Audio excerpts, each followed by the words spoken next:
Fratelloni's Hardware and Garden Stores brings you Garage Logic Podcast number 978, December 12th, 2022. 53 degrees on this day back in 1968, and 15 below on this day in 1879. And now, from the mayor's office above the boathouse on the east shore of Spoon Lake, it's Garage Logic with Chris Reavers manning Technology Corner, Kenny Olson from the Krabby Coffee Shop, John Haidt in the newsroom, and of course, the Rookie. Here is your flashlight king, fireworks commissioner, and the keeper of common sense, your mayor, Joe Soucheray. I have an author's corner admission to make. I'm assembling a pretty extensive author's corner. Oh, you're reminding me. A roundup of what I've been reading. And I need some help. Okay. Obviously, you haven't, but you've read Cormac McCarthy? The Road. You read The Road. Did you read? Yeah, I read That's The it. Road. That's the only one I've read. All right. His newest one is called The Passenger. Yeah. Now, he's 89 years old. Oh. And which I think is neither here nor there. It has nothing to do with it. Well, But- that's impressive. That If he's still working, turning yeah. them out. That's Yeah. awesome. And this book is so dark and so heavy that I think I might abandon it. Shouldn't reading be a respite at the end of the day? Yeah. Shouldn't reading be something that leaves you with reason? It could even be a thriller and a detective book, but not if it upsets you. And that's why The Road was such a struggle for me. Oh, you had to read it in daylight. It was wonderful writing, but Yeah. man, oh man, it hit you hard. Because of the amount of news that we consume daily and how dreadful that happens to be, I can relate. I would not want to do that in my spare time. For the first time in my life, I had to go to the Google and explore if anyone was attempting to explain the italicized chapters in The Passenger, which it turns out are the hallucinogenic visions of the main character's sister. Oh. And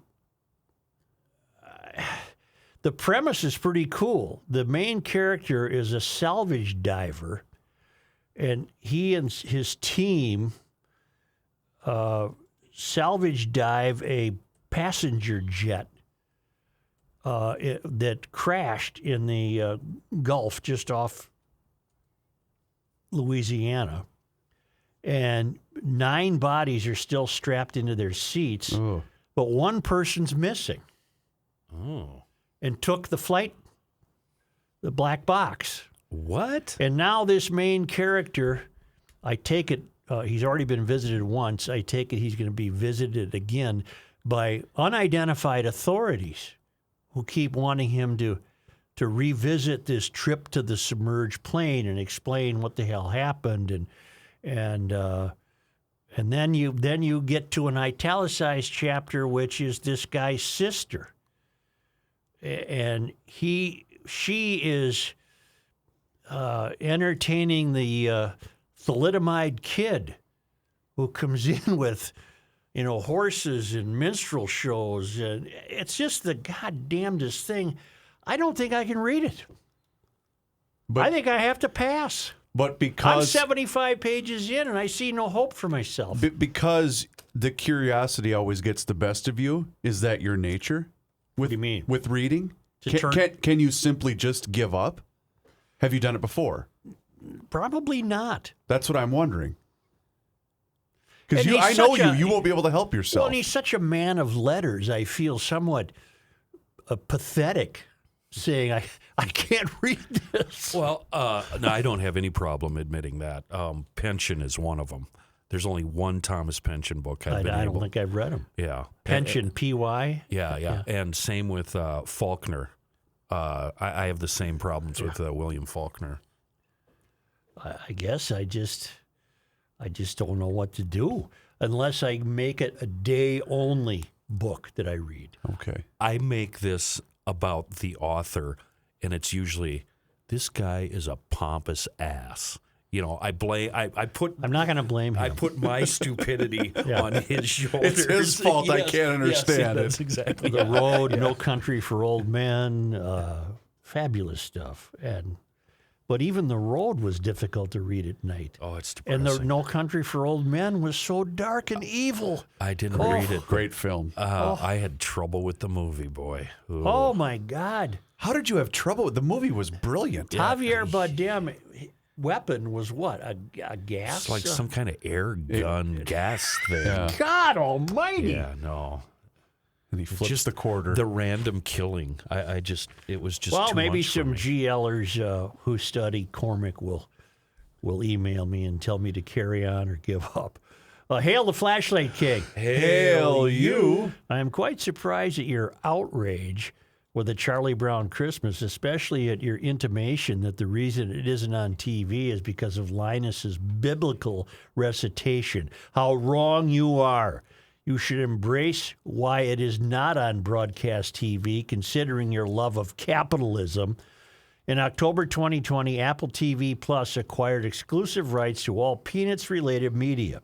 Under the terms of the agreement, Apple TV Plus must make a Charlie Brown Christmas and 2 other holiday specials, it's the Great Pumpkin Charlie Brown and a Charlie Brown Thanksgiving, available for free on the platform during a 3-day window.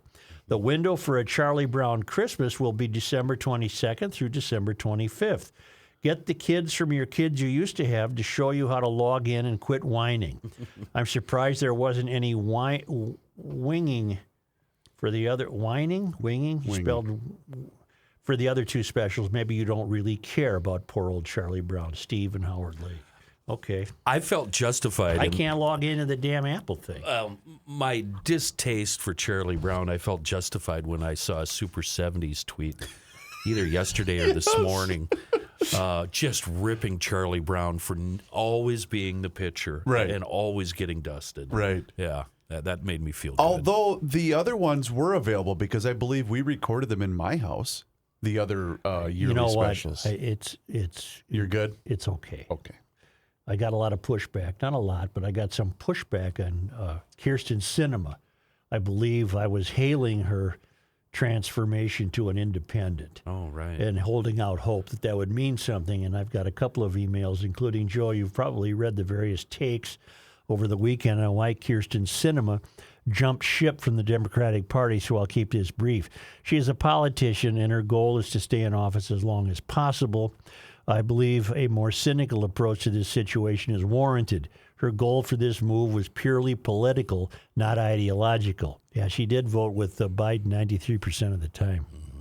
Well, I will agree that, based upon voting data, Sinema is slightly more moderate Democrat than many. She still voted with Biden greater than 90% of the time, according to Jessica Tarlov, a Dem strategist. So why then did she bail? Because she has occasionally bucked the party line, whether that was based on beliefs or a power play is debatable, and her Dem overlords were likely planning to primary her and place a more suitable candidate in that seat. As an independent, she no longer faces the threat of losing a primary to a more radical challenger.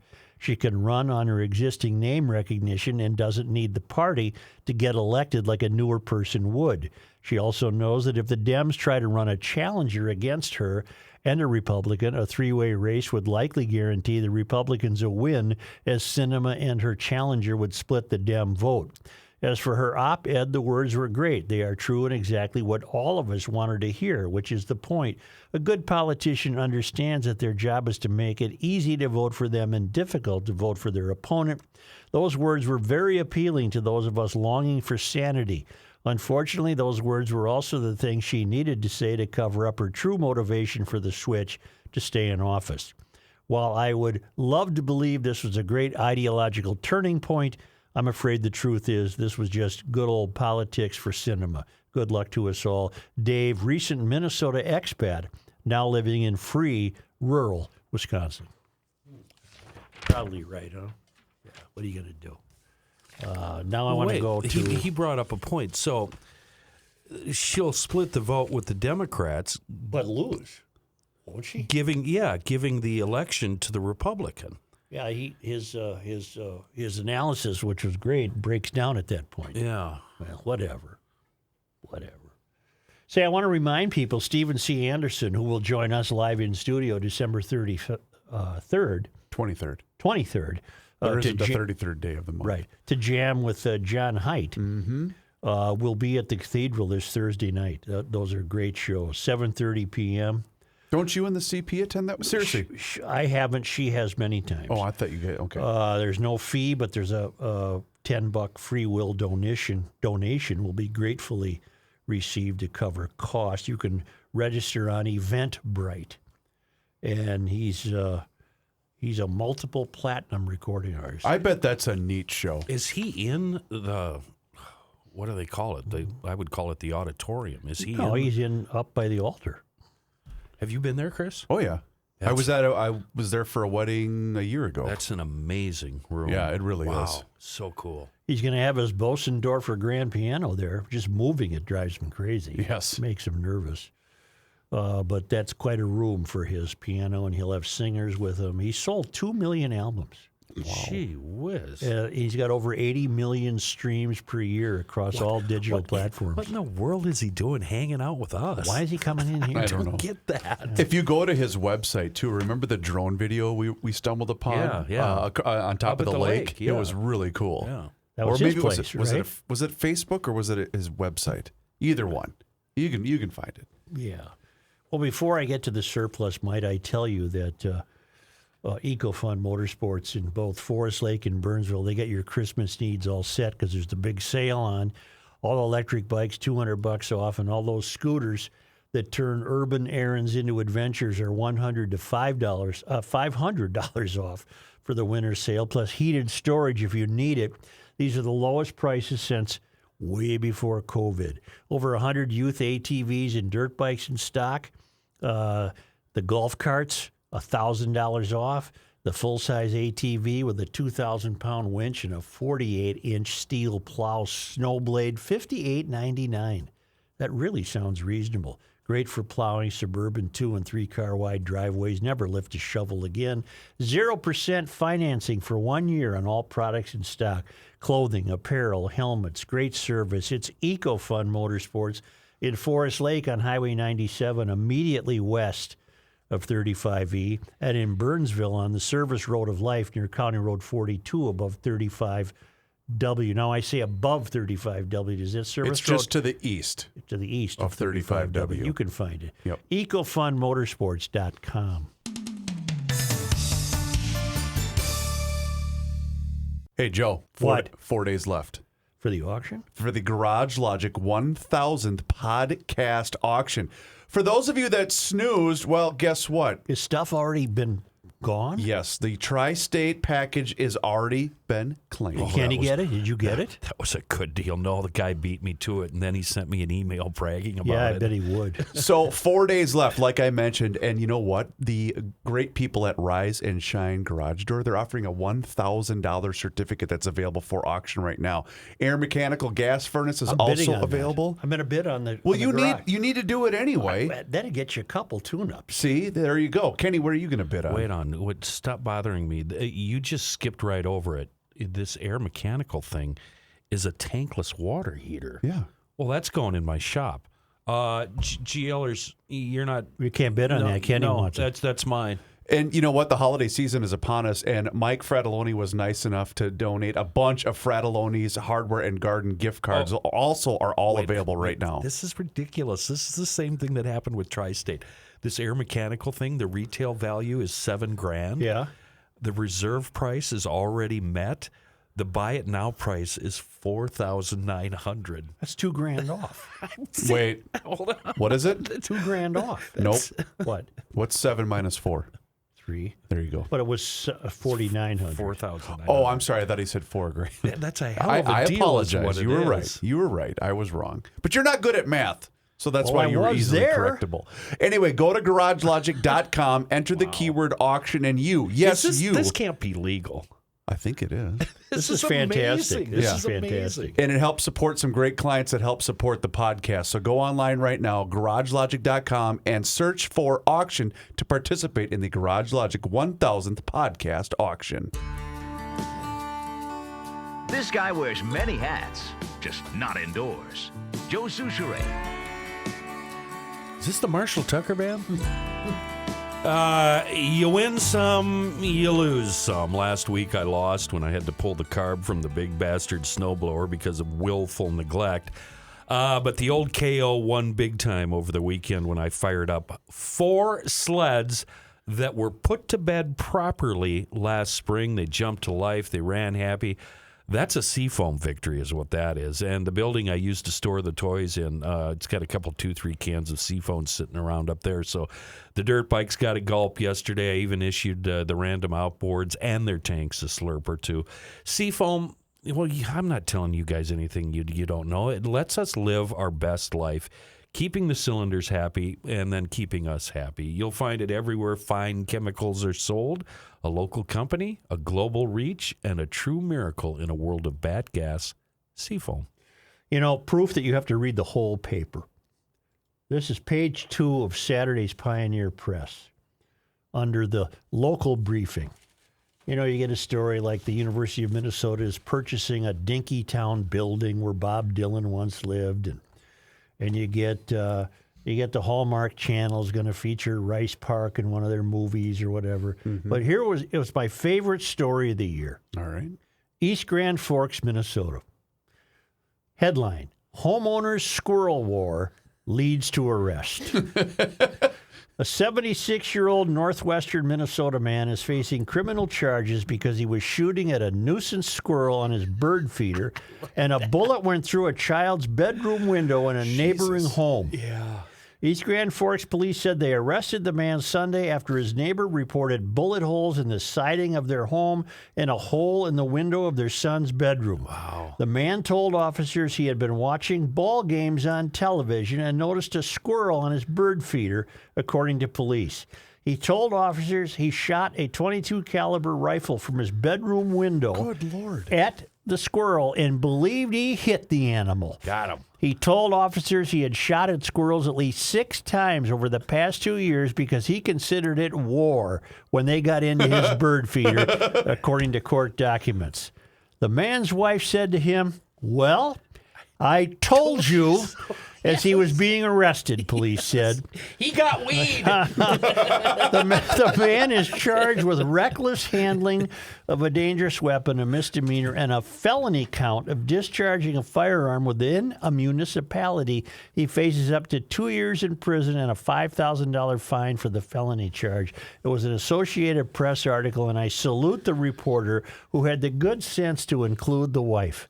The man's wife said to him, "Well, I told you." Oh, that's just wonderful. Yeah. That's just wonderful. Oh, I love that.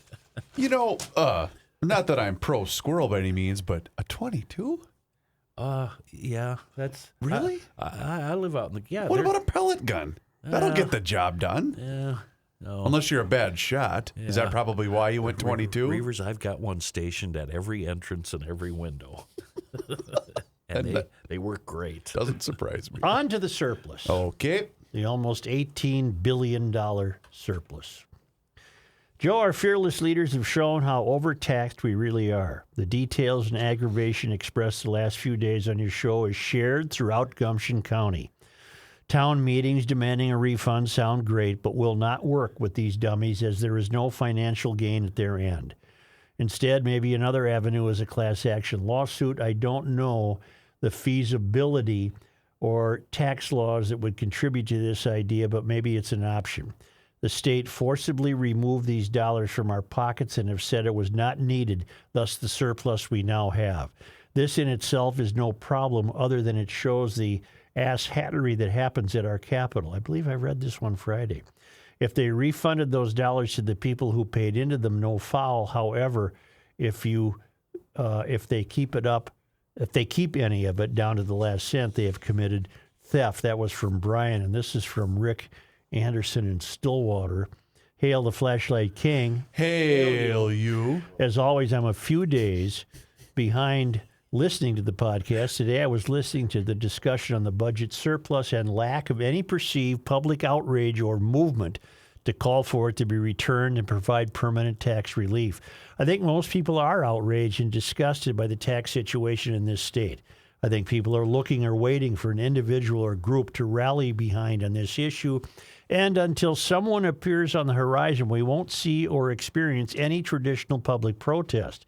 What I think is happening is that people, myself included, are writing or contacting state representatives and voicing our opinions on the surplus and what to do about it. I think some of the tweets or postings you mentioned by some of the legislators are a result of the feedback they are hearing. You could almost make an argument that the tweets you discussed by a few of the representatives about cutting Social Security taxes are a way of testing the waters to see what feedback it stimulates from the public and their party. I urge everyone to write their state legislators and voice their feelings on the budget fiasco. Permanent tax relief will do more to permanently stimulate the economy than any one-time rebate. When they claim that cutting the tax on Social Security will cost the state around $500 million in lost income, it sounds like a lot of money. When you look at the fact that it would reduce our $17.6 billion surplus to $17.1 billion, it really speaks to the outrageous taxes we are paying. I think we can afford the cut. I would also recommend they look to income tax reductions, reduction of the sales tax rates, reduction of the registration tax for automobiles, to name a few. We can afford it. Tax relief would stimulate the economy, and the reductions are scalable to make sure we don't overdo it. Thanks for the great work you all do, and keep pushing back. Rick Anderson, Forest Lake in Silver Springs, Florida. He's our cystic fibrosis guy. Oh, yes, that's We've right. met him. Okay, and then we move on to Mike, who writes, I sent this to my local rep the other day. We will also send to the governor's office and the AG. Good luck. Congratulations on your recent election. As a concerned resident, I was wondering what you were doing to fight for the return of the tax dollars that have been overcharged to all Minnesotans. I am not referring to a nominal check at all, regardless of contribution, this widely excessive, now estimated to be roughly $18 billion overtaxing of residents, but actually returning excess dollars paid by those respective taxpayers. This massive tax surplus is driven by the tax burden applied through poorly calculated needs of the state during the budgeting process. This surplus should not result in additional spending, either one time or permanently, to simply use up these dollars. Again, billions that were erroneously collected. In any other instance, this would be deemed as fraud. Hoping to hear you are fighting to return these dollars to the rightful taxpayers, as well as driving changes to current tax laws to help all Minnesotans. It's a great letter. We're facing a number of problems. One, if it gets spent, the tax burdens in Minnesota will continue on through perpetuity. Well, no kidding. Yeah, because you create something new, it will be needed to be funded off into eternity. Going forward, yes. The fact that it's poorly budgeted speaks to incompetence. And now you have a state led by only one party, and I don't trust their competence. I don't trust it. It's not only incompetence, it's a blind stupidity. Mm-hmm. There was a fantastic piece in yesterday's business section, Star Tribune. Walls goes bold on Minnesota, even in the cold. And it's him talking about recruiting people and getting people to move to Minnesota to work. And it says here, the second paragraph, drives me mad when I see commercials from South Dakota. He wants to coax Minnesotans into more talking about life here. He's going to run ads in Florida, do all that. Later on in the story, Joe, you're going to love this. A long-awaited silver tsunami of retiring baby boomers came crashing all at once. Birth rates have dropped. The labor force can now scatter across the country, including to warmer and lower tax places to work. Now here's the paragraph, here's the payoff. Amid all that fresh re-election and managing a state with $17 billion surplus against its 2-year $54 billion budget, Walz says he doesn't see a rupture in optimism in the state. Really? So he's just blind. He's stupid. Timbo is a bimbo. You know, not that I would be critical of the governor's marketing campaign. Does anyone else see the fault in trying to recruit someone who already lives in Florida to the state of Minnesota in freaking December? Right, where the tax rate is outrageous and they've got a giant surplus and they don't give it back. And there's 9 feet of snow outside. Yeah. What a moron. Who is going to be the adult here? who is going to be the adult and say this can't stand? This is unreasonable. He doesn't have a guy. You've got a guy. We're always yelling at you for the dumb things you say. He needs a guy to tell him, listen, Tim, you're an idiot. Here's why. You can't take $18 billion of our money, rub your hands together in glee, and invent new programs. But he told we us can't afford that. But Joe, he told us last week this is a good sign that the economy is strong. No, it isn't. But that's what he said. It's a good sign that your people are completely erroneous. It's now couple that with the page one story in Sunday's Star Tribune. Got it right here. It's below the fold. Yep. Well, actually, the headline's above the fold. Squeezed on home front. And the story begins below the fold. Property tax spikes alarm residents and drain budgets. And we hear the tale of woe from some Twin Cities residents. For example, St. Paul homeowner Roxanne Stickney will spend 10% of her take-home pay on her property tax bill next year. That's significant. The taxes on her two-bedroom East Side home will jump more than 55%. Wow. In a year's time to more than $3,000. That she's a single mom. The frustration spilled out as she, along with dozens of other demoralized homeowners, addressed the city council last week. You are squeezing us out. Why don't you buy us out, us older folks, said Stickney, a runner for a title and escrow company. This is impossible. Twin Cities residents say they're making tough choices this year to afford their tax bills, from canceling trips and dinners out to working second and third jobs. The city council on Wednesday approved a nearly 15% property tax levy hike the day after Minneapolis leaders signed off on a 6.5% increase. Suburban communities, too, are feeling the pain as local government raises taxes to pay for expenses ranging from new buildings to office supplies. That's disingenuous on the part of the reporting. The expenses are, in the case of St. Paul, well, it's also true in Minneapolis, this continual hiring of more and more and more people.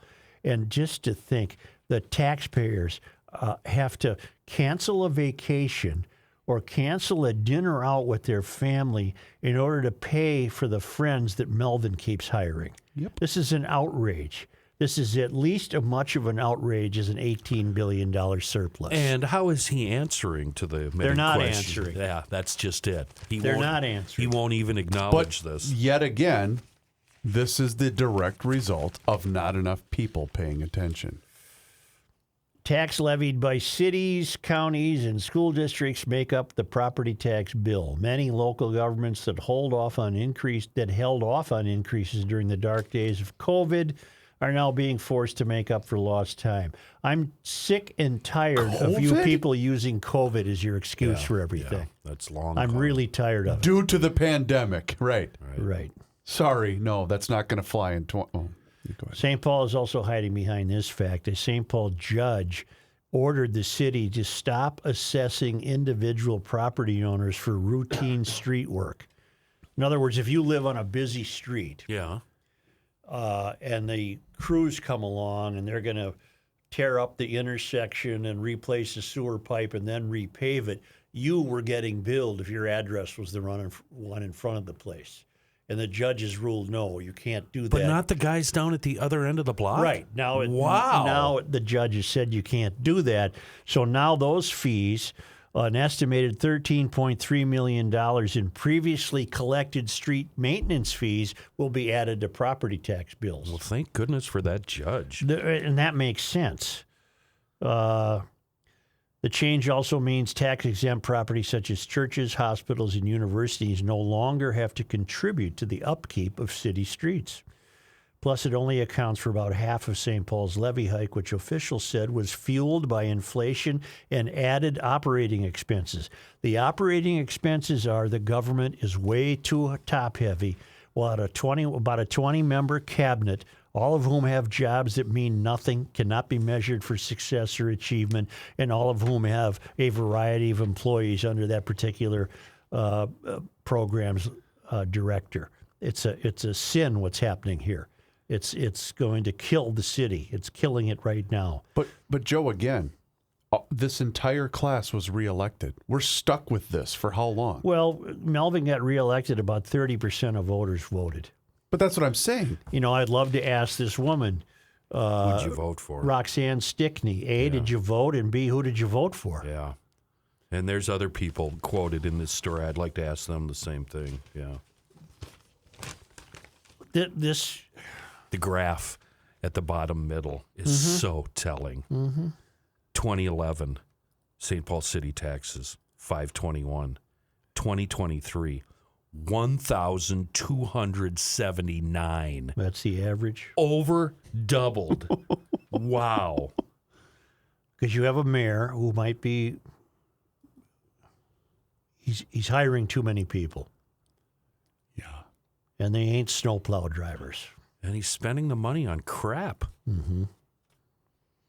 So it doesn't really do me any good to keep ranting about this. I get nowhere doing it, but you have too many people quoted in this story. Here's a Joyce Buell, a retired accountant. She used to work for the city and understands its inner workings, but she felt compelled to write a letter voicing her concerns when the property tax bill on her three-bedroom Highland Park home jumped 19%.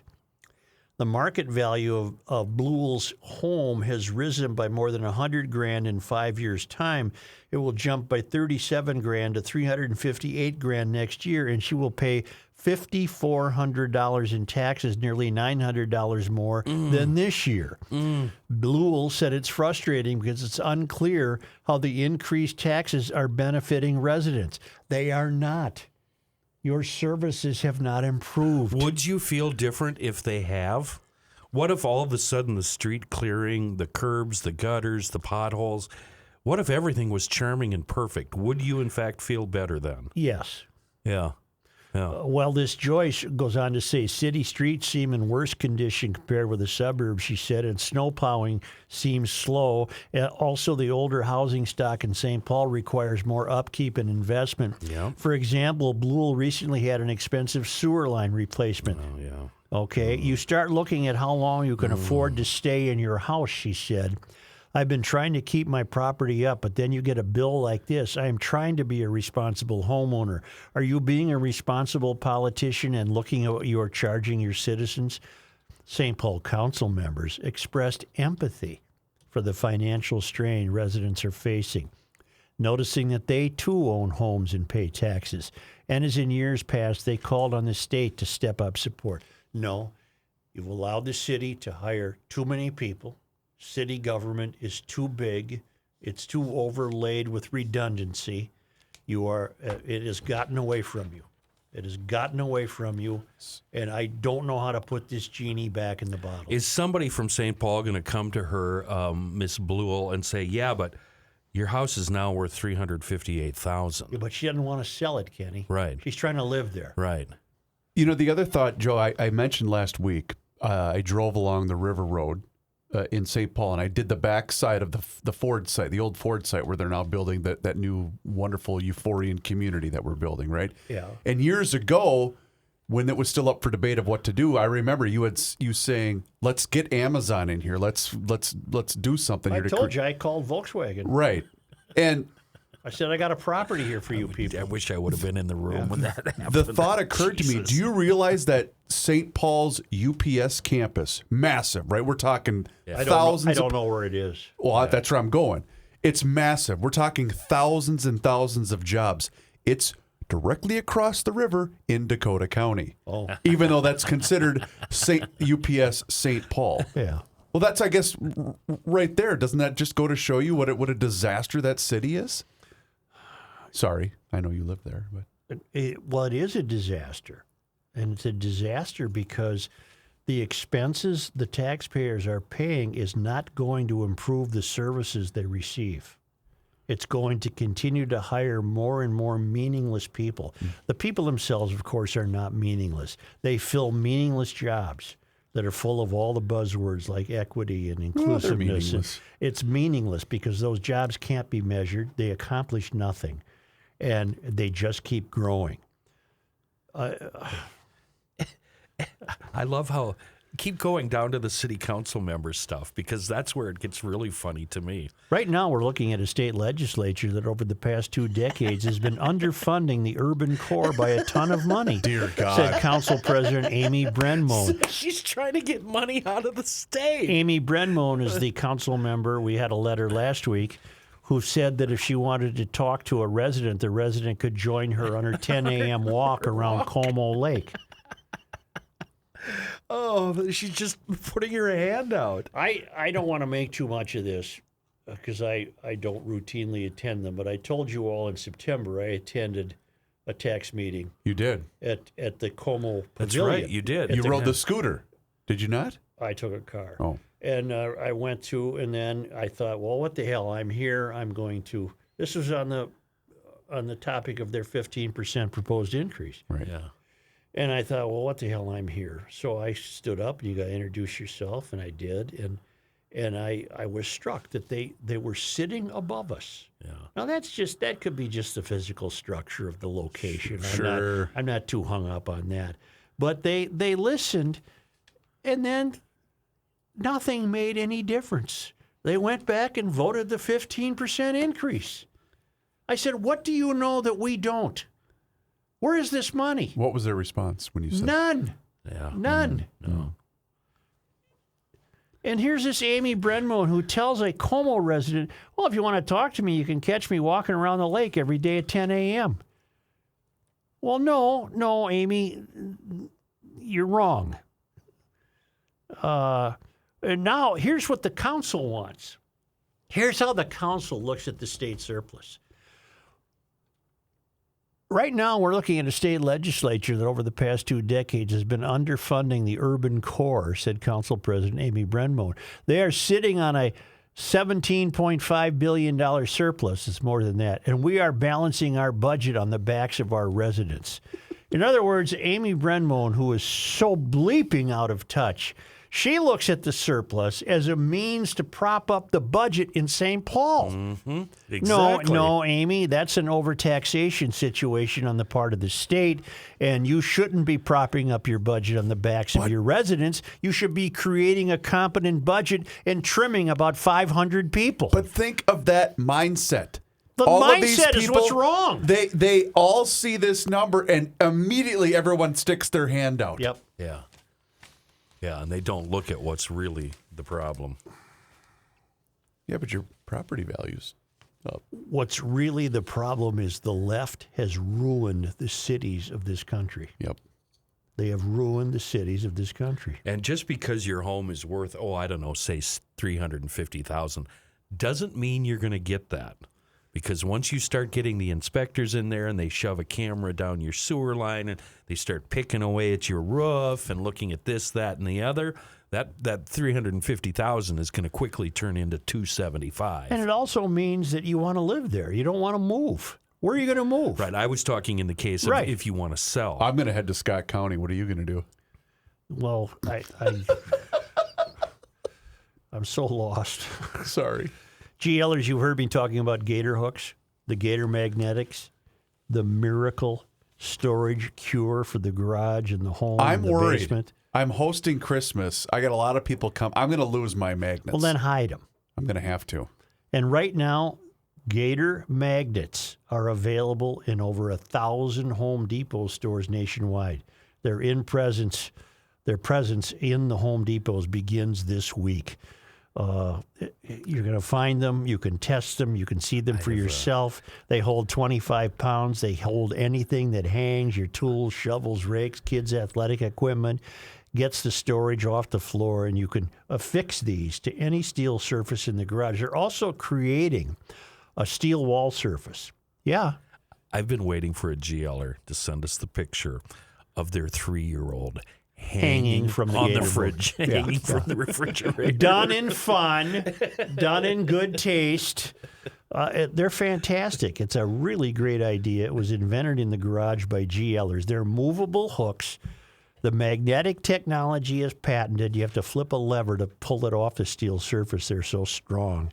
And if you haven't gotten a set of these gator hooks, They're just amazing. And now is your chance, just in time for Christmas. They're in over 1,000 Home Depot stores nationwide, and you can also get them at homedepot.com and go to gatormagnetics.com to learn more about this fascinating invention. It's the greatest storage device ever invented. And they're launching that steel wall system. You can create your own wall system wherever you want to hang the shovels, the tools, the equipment, that kid's bag full of baseball bats.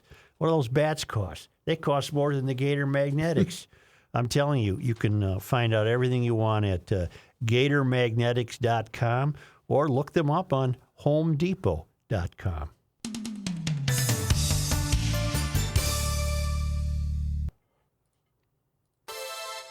Here's a man who spends hours in hardware stores, sifting through the Van nuts and Halen. bolts of life.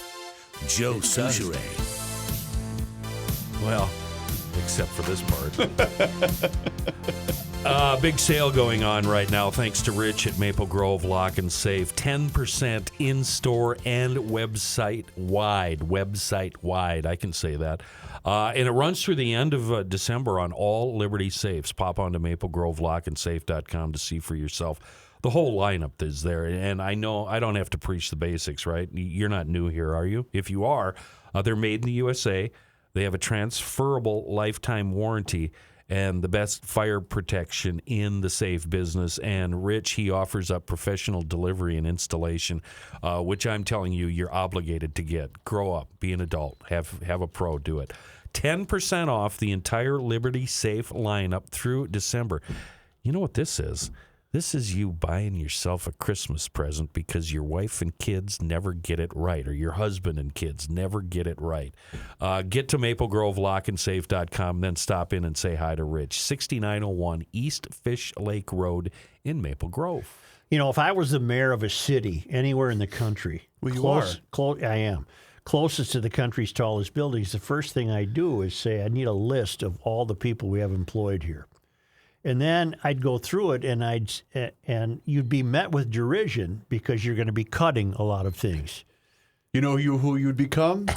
Elon Musk. I'd be Elon Musk. Yes. But my answer for cutting the Office of Equity and Inclusion would be, what have you accomplished? What have you done for us? Well, And that's if what they- and if they Elon's can't- doing with Twitter. Well, and if they can't demonstrate what it's solved or accomplished, I would say, I'm very sorry, but thank you for your employment. But you're done now. You're fired. See you. And I don't mean any ill will towards you, but you're gone. What's the little tool that you use when you're cutting out articles from the newspaper? The little, Straight edge?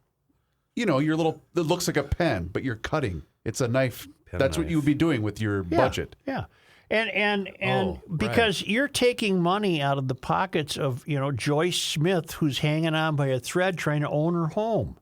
And you're not doing anything. You're line item vetoing employees. I'm going to line item veto the whole damn thing. Next! And the problem is they've become so intertwined with daily life. But have they? They're not accomplishing anything. Well, Could you really find a resident of St. Paul who said, my existence depends on the Office of Inclusion and Equity? No. No, you can't. These are unmeasurable for success. Now, you bring a paper to me, I'm sitting in my big mayor's chair, and I'm just bringing them in one after the other. The throne. And I say, show me what you've achieved. Yeah. Demonstrate to me that you shouldn't be fired. Right. What have you accomplished? And if they can, they're not getting fired. You drain the swamp. Well, but I would do it a little better than the Orange Man. He never really drained anything. Here's the problem. That'll never happen. No. Well, Kenny mentioned Not this in this before state. the show. Look what's going on right now with the Minneapolis public school system. Oh, broke. They're broke. Then why do they need more money? Give. Nobody's going to the school. need But money, that's give why, it. Joe. We just need more money. Yeah, but you don't need more money. Are you sure? I don't want to pay for the failed academy That'll anymore. fix it, though, if we just throw more money at it. Now, we think we have problems, tax problems. We do. San Francisco's going to give money. What are they going to give? $1,200 a month to trans people Okay. because apparently Or are they have jobs to do they're something? just for being trans Oh. because they often face economic inequality. Well, now we're adding to that. We're going to give $1,000 a month to black pregnant women. in San Francisco. Oh, So what if you were a trans black pregnant woman? You could make $2,500 a month for doing nothing except being trans and black and pregnant. but you would look like a dude. Yeah, you would. Yeah. I might be able to. No, I won't. I couldn't pull that A off. guaranteed income program that provides monthly checks to black pregnant women in San Francisco will expand to other counties in California. Man, the left loves to ridicule black people. The left just loves to demean black people, and black people wake up to that fact. You're black, so you can't take care of You yourself. can't do a damn thing. So, and you're kind of dumb, so we're not going to count your grades. And yeah, here's some The money. Abundant Birth Project began in June 2021 to serve pregnant women with $1,000 a month payments over 12 months to 150 people. The program is intended to reduce the racial birth disparities by easing economic stress, because white people have no economic stress. Yeah, here's the deal. Because you're black, you won't be able to live in my neighborhood, but I'm going to give you a little bump so you can keep living in this horrible neighborhood. On Tuesday, that would be last Tuesday, San Francisco's Department of Public Health announced a $5 million grant in state funding. Well, there is no state funding. That's taxpayers' money. To expand the program in Alameda County, Contra Costa, L.A., and Riverside counties for the next 2 to 3 years. Women feeling the movement of a pregnant baby. Oh, wait, that's a cut line description to a picture. It will serve another 425 mothers and other birthing parents. Oh, Oh, okay. What the hell does that mean? That's how they identify. With funds from the California Department of Social Services. The California Department of Social Services doesn't have any funding. That's your money. This guaranteed income program helps ease some of the financial burdens that all too often keep mothers from being able to prioritize their own health and ultimately impact the health of their babies and families, San Francisco Mayor London Breed said in a statement. We hope the Abundant Birth Project serves as a model to address racial birth disparities throughout the region and state and across the country. what does that mean? Racial birth I don't know. disparities? San Francisco launched the first Abundant Birth Project in partnership with Expecting Justice, which advocates for safe births for Black, Asian women, and Pacific Islander women. The city noted that Black women are twice as likely to have a preterm birth than white women and experience the highest infant and maternity mortality rates because of wealth and income disparities. Okay, for so long, Black women have been excluded from the resources needed to have safe and healthy pregnancies. Why? I see a lot of Black babies. This funding will provide pregnant people with economic stability during the critical phase in their lives while allowing public health institutions to test a novel and promising public health intervention, said Dr. Zia Malawa, director of Expecting Justice. And of course, San Francisco recently launched another guaranteed income program for transgender residents. That will provide low-income transgender residents with payments of $1,200 a month for up to 18 months. The left has ruined this country, has ruined its backbone. It's ruined everything. We mentioned Elon Musk, I don't follow the whole Twitter know. wars thing. but this is relevant to what you were just mentioning. This happened last week, end of last week. Breaking news, Joe. San Francisco building inspectors are launching an investigation into reports that Twitter has converted several office rooms at its headquarters into sleeping quarters for its employees. We need to make sure the building is being used as intended, a representative told KQED News. This story is accompanied by about 200 photos of homeless encampments around the city of San Francisco. There's no link between employees sleeping there and homeless people. No, it's just pointing out the hypocrisy of the city So itself. I'm on this website, Joe, the California, I can't read it, Preterm Birth Initiative, the Abundant Birth Project, or as they call it, ABP. And it mentions a lot of things that you just said. Black infants are almost twice as likely to be born prematurely compared with white infants. And they give a bunch of stats, as are Pacific Islander infants. But they don't say why, and they don't say how money will help. It just says that they're going to give them a monthly income supplement. I don't know what causes premature births. How could more money help the situation? It can't.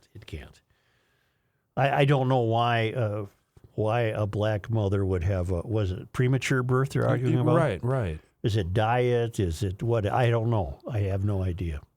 And even if you give them more money, how does that guarantee a better diet? It seems like they would, instead of giving the money out, that they would be better served to use some money to figure out why and then change that. I don't see what throwing money at something is going to help. It just expands the city governments, which are ruining cities all across the country. It's critical. They're not being they're ruined. They're ruined. It says it will ease some of the financial stress that all too often keeps women from being able to put their health first. Well, I would think that would happen across the racial board. Yeah, I don't know what that means. That should be all low-income people. If you're pregnant, don't smoke, don't drink, eat well. Try not to work. Try and get a little 20 hours exercise. Bing, bang, boom. Well, it might not be that easy, but I think you're on the right path. It's as easy as not drinking and not smoking. I think you guys could be birthing parents. We should be, at least coaches at the very least. You're going to want to push. Yeah. No, don't push now. Not that yet. Okay, wait. I'm going to have to leave the room. Wait, weren't you guys not? Call me when you're done. Right. Weren't you guys not in the room, both of you? I don't know. I was in the room, but I was told to get out of the way. That's what it was. I knew you had one. I was told I told them I wasn't going to be in the room, and they told me differently. You were voluntold. Not necessarily unrelated. With the 2022 election season in the rearview mirror, Ryan Perez with Copal, Minnesota. Copal. What the hell is that an acronym for? I'll look it up. How do you spell it? Copal. Copal. Copal Min. Something to do with driver's licenses. Okay. We want driver's licenses now for here we go. illegals. Copal, Minnesota communities organize. Okay. Copal's objective, Joe. I want the acronym. Oh. What does it stand for? Okay. I'm trying to we're concerned about the Latino community. Empowering the Minnesota Latinx community. Whatever. I can give it to They you. want driver's licenses for all. It's the top issue motivating Latino communities across the state, according to Ryan Perez Comunidades with Copal. Organizado Poder a la Acción Latina. Yeah. It's in Spanish. I didn't even try. I'm not good at that. I came close, didn't Not really. I? Okay. Until 2003, residents of Minnesota did not have to provide proof of legitimate or legal residence to get a driver's license. Now they do. We've lived for 20 years where the driver's license is a citizenship document for no good reason, where it should be just a document that tells you when you can drive, this guy says. Perez says while he's optimistic the legislation will make it through the upcoming session, he says it could be a game changer for families who rely on reliable transportation.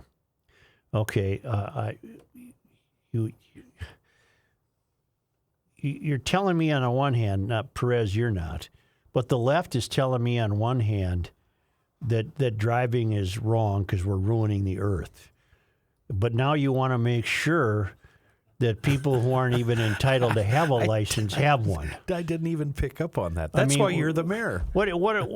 Get your act straight here. Which one is it? Which one is it? You may be undocumented, but you have family members who you are reliant on for income, and they are not able to get around safely and securely in a vehicle that is registered. So we want all those vehicles registered. We want you to have a license. It's called... it's going to come up in the legislature this year, driver's licenses for all. So that means more people driving in more cars, and you're facing a legislature that's entirely leaning left, and they don't want you to drive in the first place. But they'll probably have to accommodate you because you're a marginalized community. When you go to their website and you go to the tab Our Agenda, that's the only thing under it is driver's license for all. What about public transportation? I thought we were supposed to use that. I thought we were, well, So do they have their hand out here? I don't want anybody deprived of getting to their job, but you got to be, don't you have to be? I don't understand what the problem is, though. If you want to go get a driver's license, go get a driver's license. What's the problem here? Well, this story isn't comprehensive enough to tell me what the problem is. Huh. Let's see if this note does it from Sean. I mean, based upon my daily commute in and out of this city, it seems like we are pretty much just handing out driver's licenses. Joe, to there are everybody more with the polls. unelected people from the failed academy pushing for laws which are anathema to their own rule of law. A group in Minnesota is pushing for driver's license to be issued to people who are not legally a resident of the state. It used to be that you worked to get a license from the state or country of which you are a citizen, but now those who don't want to follow the current laws, therefore citizenship, want the government of Minnesota to reward them by making a law for them to receive the good stuff. I mean, privileges, which come from a taxpayer-based citizenship model. This is Sean from Fulda, and then he linked me to the story I just referred to. Let's find out how they're funded, because they're hiring, and one of the It's not a government agency. This is a community activist group. but where are they getting their money? I don't know. That's what we're looking for, because one of the jobs they're hiring for pays $55. Well, just like Safe Streets Minneapolis. Well, that's what I'm wondering if we just walked into another. But I'm not finding anything on funding here. Think how many activist groups you could fund with that surplus. If it's coming out of their pocket, that's fine. I don't have a problem with it. But they're getting the money from somewhere. We're just poorly led, we're poorly served, and maybe the property tax increase will wake a few people up in St. Paul, but not nearly enough. Maybe it'll wake a few people up in Minneapolis, but not nearly enough. The electorate has allowed the wrong people to run the show. There were alternatives to Carter. They didn't win. 30,000. And one of the reasons they didn't is just prior to the election, Carter allowed an activist group to formulate a ballot question freezing rents. And I suppose everybody thought, hot damn, I'll never have to pay increased rent again. And that's been a boondoggle and a complete ruination of the real estate market. Oh, that didn't help the city? It did not. Oh. Shocker. Yeah. Okay, if you haven't heard by now, you don't want the city, the government, the state involved in your belongings. You want your estate to be kept out of the courts. Eckberg Lammers will see to it.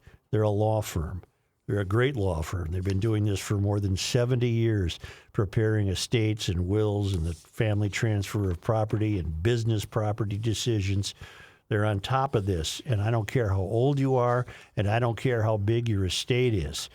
This is something you need to do, and you got to take it seriously, because if you don't decide, the courts will, and you'll be leaving a mess for your family. The goals are simple. Avoid court, minimize taxes, control your wishes. That's what they do. It's simple. Avoid court, minimize your taxes, and control your wishes.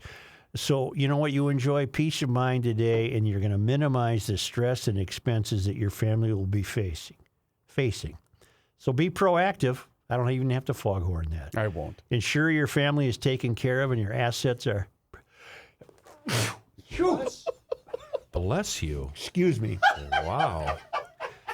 Take care of your That one assets are sounded protected messy. according to your wishes.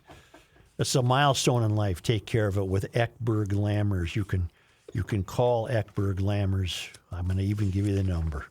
You can call them if I don't sneeze again. You can call Eckberg Lammers at 651-439-2878 or visit Eckberg Lammers at eckberglammers.com/will.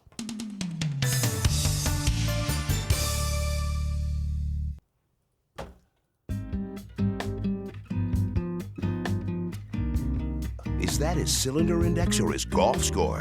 Either way, it's a big number.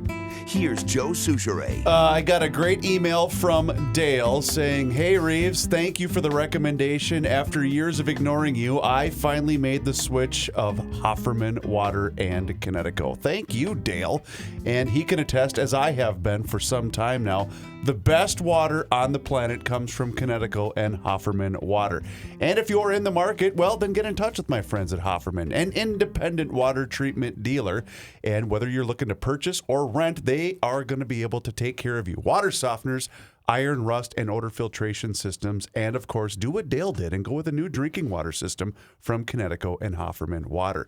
See, the reason that they're the best in the business is because they will cut down on your salt usage, but it's also going to protect your appliances. And that's because bad water is going to affect almost every aspect of your home.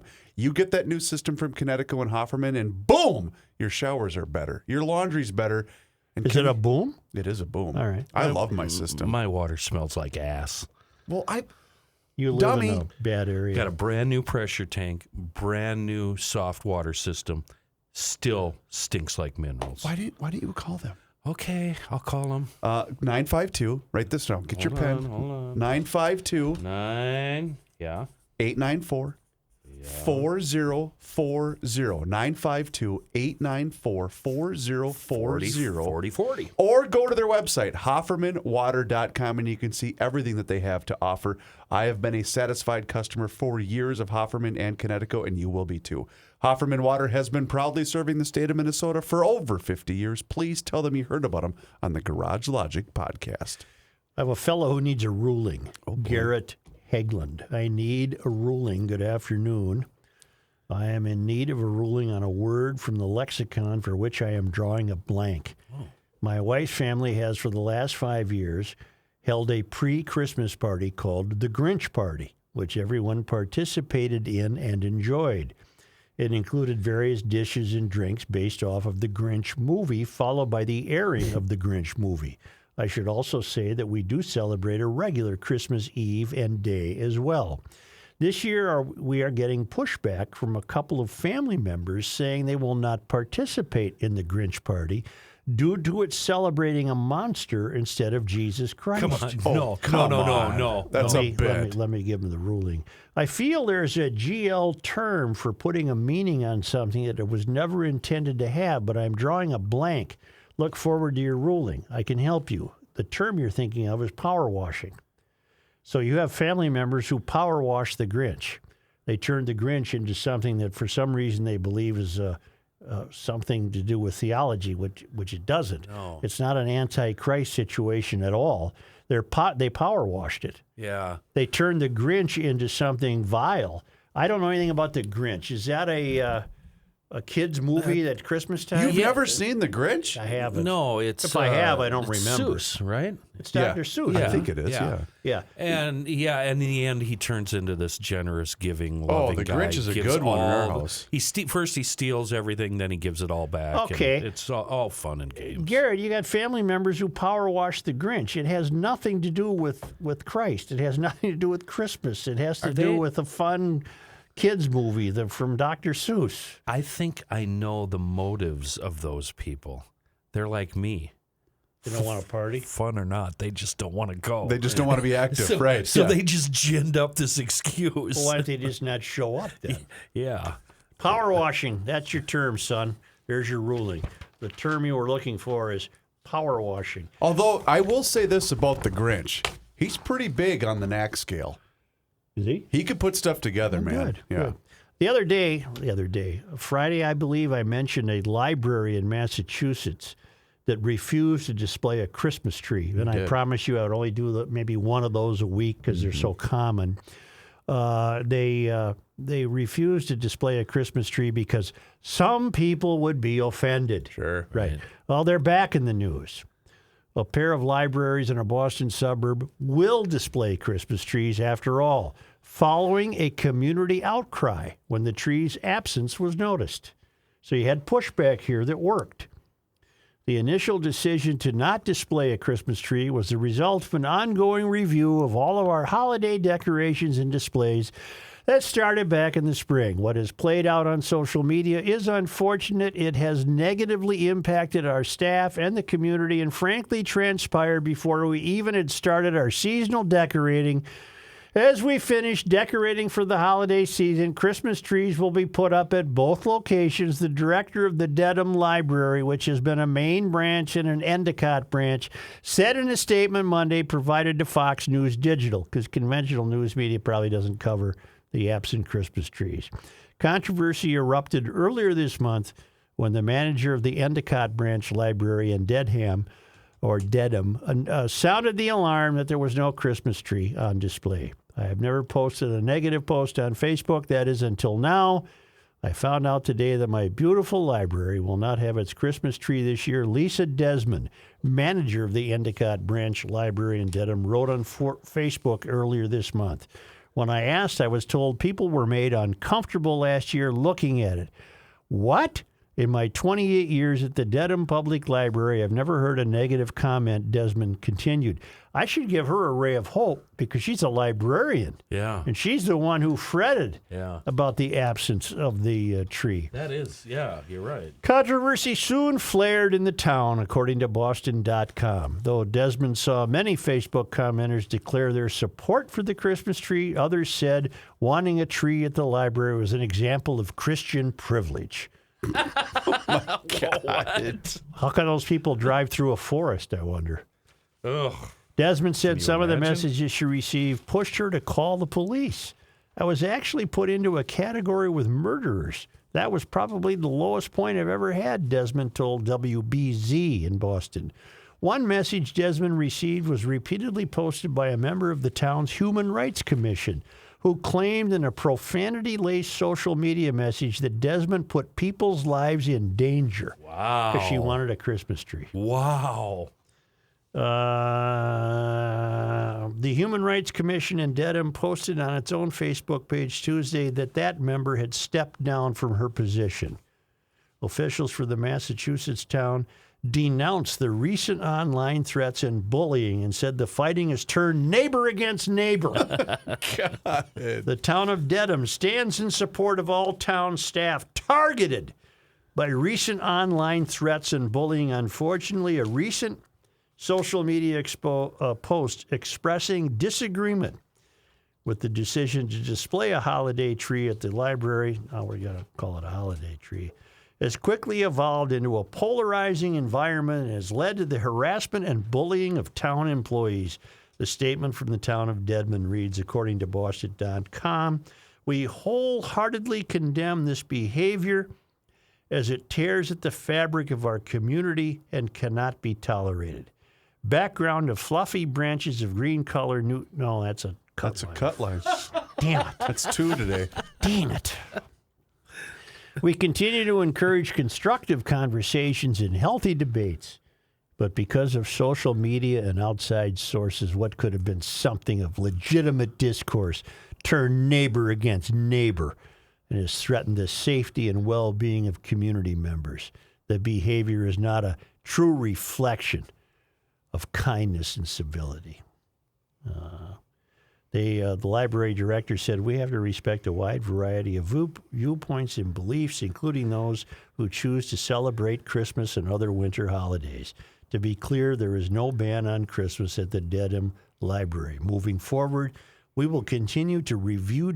It's come to this. What's it come to, Joe? A library has to have a review on the occasion of the installation of any particular holiday. 4th of July, they'll have to have a meeting. Meet you in the coffee room. What at about 10 Easter? a.m. What about Easter? Let me do wondering. the 4th. Let me do the 4th. Okay. They get in there and they say, the flag is offensive to people.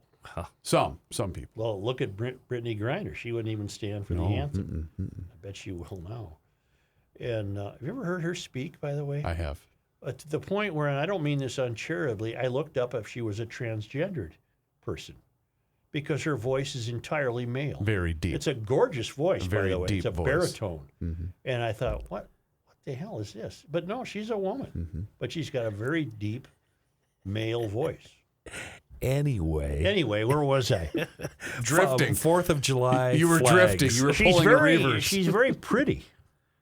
She's very pretty. Anyway, I've seen yeah, pictures of her okay. that are very pretty. Yeah. So anyway, the 4th of July. Oh, Flag. should we have flags? And somebody will say, well, flags, we got that guy down the block. Right. He doesn't like the flag. And then they'll have a big argument about flags and Easter bunnies and Halloween. See, and- that's where we're at with I the know. flag now. I know. Some see that as an intimidating, Oh, yeah. a white supremacist, white supremacy. capitalism, Right. everything that's wrong with the it's world terrible. is Terrible. represented in their stars and bars there. Yeah, that's right. So that's where we are. And now at the library in Dedham, Dedham, Dedham, they have to have a meeting, and they're telling us that don't worry, we'll still have a tree, and we didn't mean to not have Christmas, and on and on and on and on. No, you were pushed to this reflection by a public outcry. You tried to get away with something, and the people who pay your bills wouldn't stand for it. You need a space out front that represents all the various holidays that occur in December and January.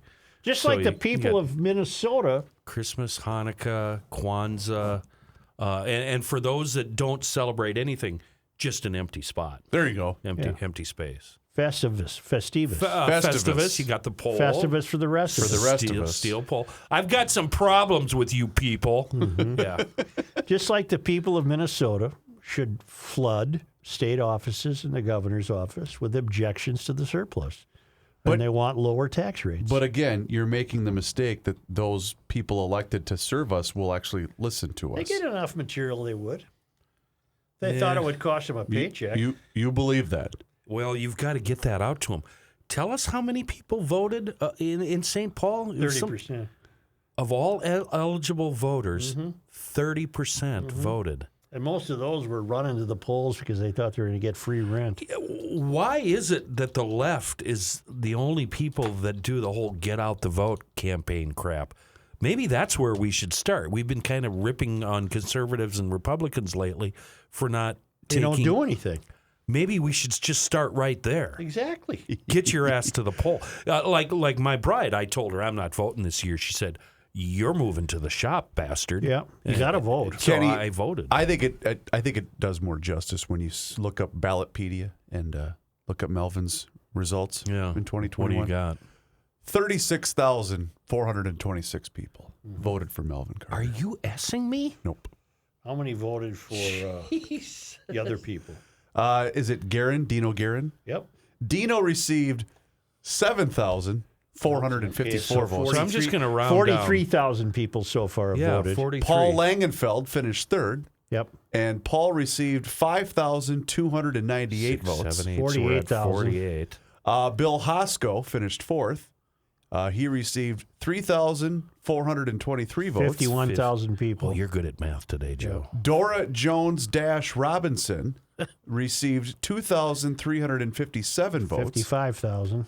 Mickey Frost received 2,069 votes. Didn't I just have one of those at the drive-thru? I knew you. Vicky Sorry. Frost.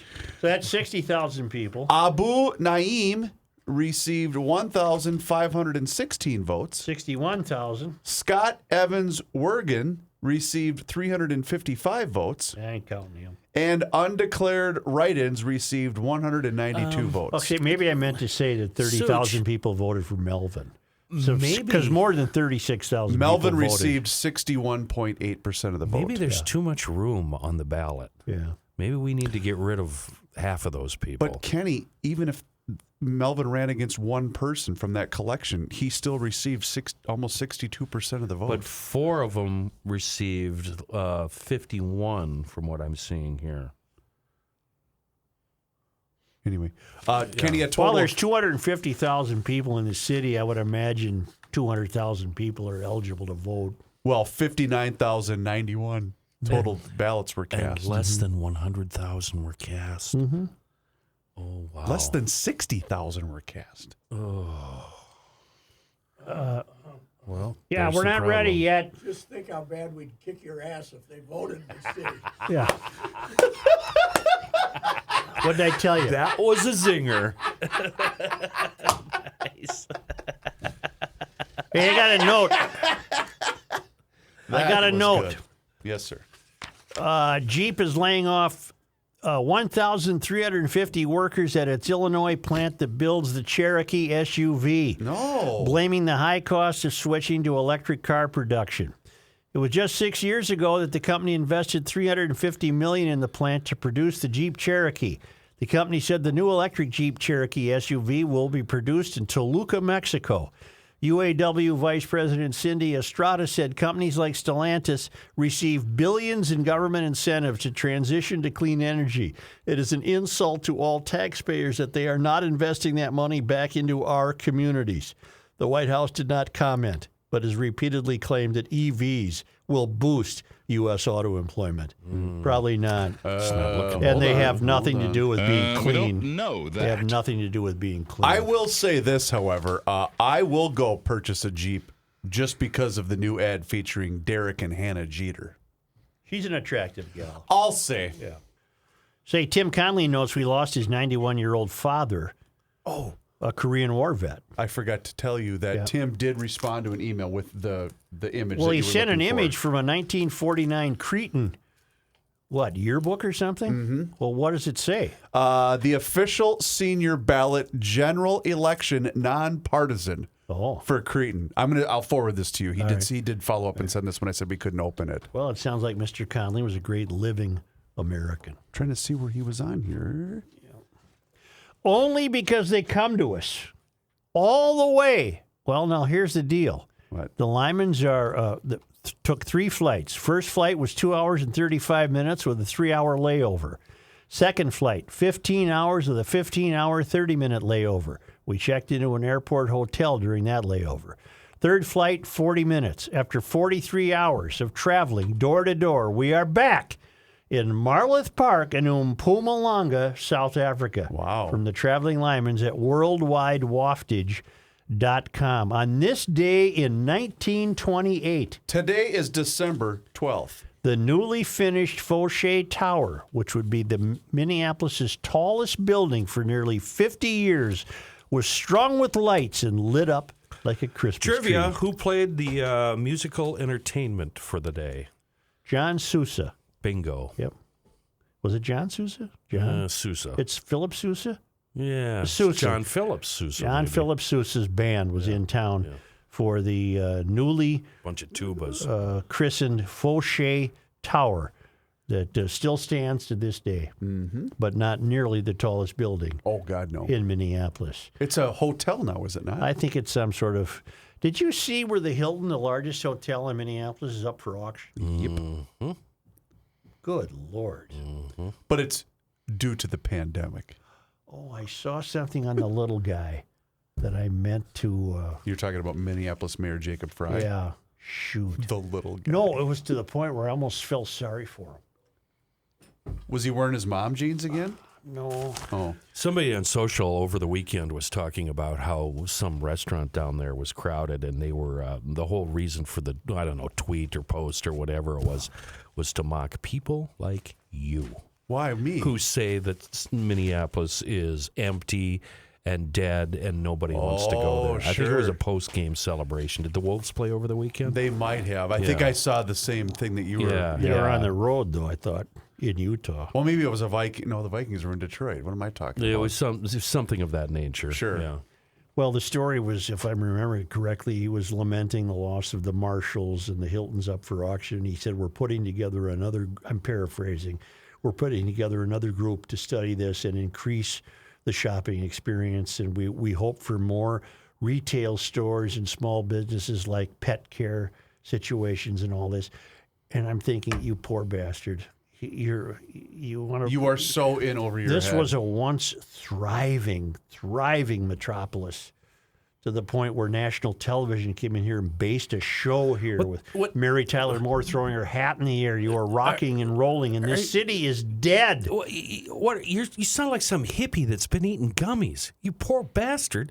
It's his fault. No, I know, but I almost felt sorry for him. 'cause he's so locked. You don't feel sorry Kenny's for him. right. He put him. It's his fault. Bricks and mortar. Let the city burn. His death nail was bricks and And one of mortar. the financial firms is 3,000 of their employees are going to work from home. They're not coming back downtown, and the whole thing is destroyed. The left has destroyed the country's cities closest to the tallest buildings.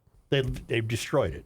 If the election were tomorrow, he'd get elected again. Yep, hands down. Yeah, and you'd have to root for it because he'd be running against some real strong commie. Even worse. Yeah. Thank you, Think how bad we'd GLers. kick your ass again. Yeah, we all voted. GLers, do us a favor if you haven't. Sign up for the Garage Logic Town Council and join everybody in all the fun that we're having before the show, after the show, in between segments. And you can also see us on the Garage Logic YouTube page, where there we are posting daily content for your amusement. And you can follow us on all of our social media channels. Garage Logic is on Facebook, Twitter, and Instagram. And downloading the Pod MN app gives you the chance to win prizes just by listening to the show. That's what I want in my downtown, a place to get my dog washed. How about your mom jeans? A place to wash your mom jeans? Pull them way up there, little guy. Start a journey, not a fad. Kick off your fitness journey with up to $500 off Peloton Bike, Bike Plus, or Tread packages. Choose the package that will take your training to the next level with accessories like our cycling shoes, heart rate band, non-slip grip dumbbells, and more. Join now and you'll see why 92% of households that start the year with Peloton are still active a year later. All access membership separate. Offer ends January 8th, 2023. Excludes Bike, Bike Plus, and Tread Basics. See additional terms at onepeloton.com. So I switched to Boost Mobile and got this free Samsung Galaxy A23 5G phone. Why do you think they call it the Galaxy? Maybe because the Samsung Galaxy A23 has a huge screen, and galaxies are huge gravitationally bound systems of stars rotating around a supermassive black hole. And the phone is free? When you switch to Boost Mobile. Cool. You lost me at gravitationally bound. Switch to Boost and get a free Samsung Galaxy A23 5G phone. Boost Mobile. Unleash your power. Limited time offer while supplies last. New customers only. Excludes tax. One device offer per line. Only available on certain networks. 5G not available everywhere. Additional restrictions apply. See your local Boost Mobile store for details.